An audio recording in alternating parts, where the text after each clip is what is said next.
Assalamualaikum warahmatullahi wabarakatuh. Saya Puji Pouja Nasril dengan NPM 2021030064 akan menjelaskan dan memberikan contoh tentang macam-macam kebutuhan untuk memenuhi tugas mata kuliah identifikasi kebutuhan belajar yang diampu oleh Ibu Dr. Wibin Herwina, SPD, MPD. Terdapat 6 macam dalam menganalisa kebutuhan, yaitu 1. Kebutuhan normatif. Kebutuhan normatif adalah kebutuhan yang ada karena dibandingkan dengan norma tertentu. Kebutuhan ini disebabkan oleh suatu keadaan yang dipengaruhi faktor keadaan iklim, prestasi, kondisi badan, keadaan keluarga, perbedaan ukuran yang digunakan, dan perbedaan lain yang dimiliki oleh setiap orang. 2. Kebutuhan komparatif.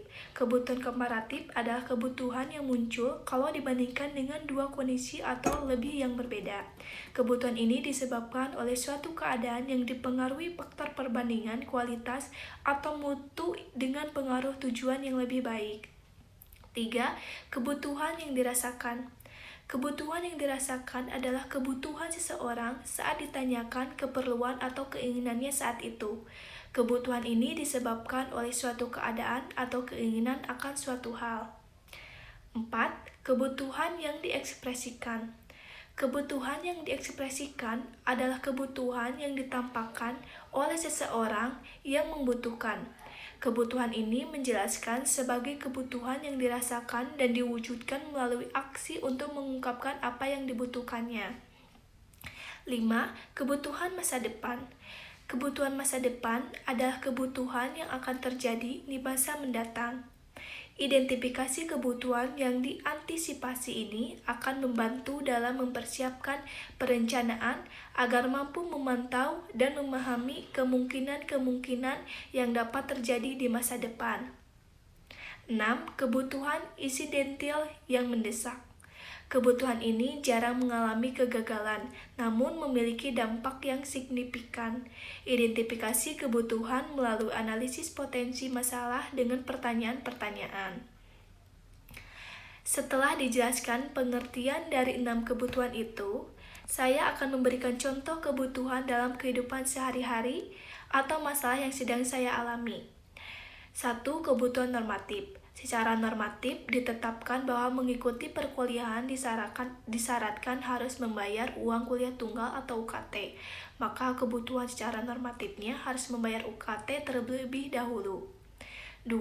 Kebutuhan komparatif. Misalnya, pada kurikulum Merdeka Belajar, mahasiswa mengalami pembelajaran yang kurang efektif. Padahal dalam kurikulum sebelumnya sudah dapat memadai proses pembelajaran yang cukup efektif. 3. Kebutuhan yang dirasakan saat ini. Keinginan saya adalah bisa belajar tatap muka, maka kebutuhan saya bisa mendapatkan kebijakan baru dalam proses pembelajaran.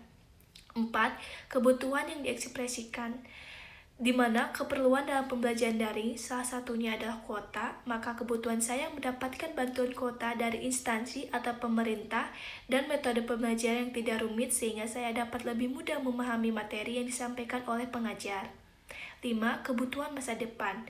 Dalam masa pandemi seperti ini, kegiatan belajar mengajar dilakukan hanya lewat daring saja. Maka kebutuhan masa depannya, pemerintah dapat mempersiapkan program belajar untuk masa depan karena kita tidak tahu kapan pandemi ini berakhir agar kami dapat mempersiapkan diri dalam proses pembelajaran di masa depan. 6. Kebutuhan yang mendesak, di mana kebutuhan dalam pembelajaran daring adalah koneksi internet yang stabil, maka apa yang akan dilakukan bila terjadi gangguan pada jaringan? Sekian penjelasan dan pemberian contoh macam-macam kebutuhan dari saya. Wassalamualaikum warahmatullahi wabarakatuh.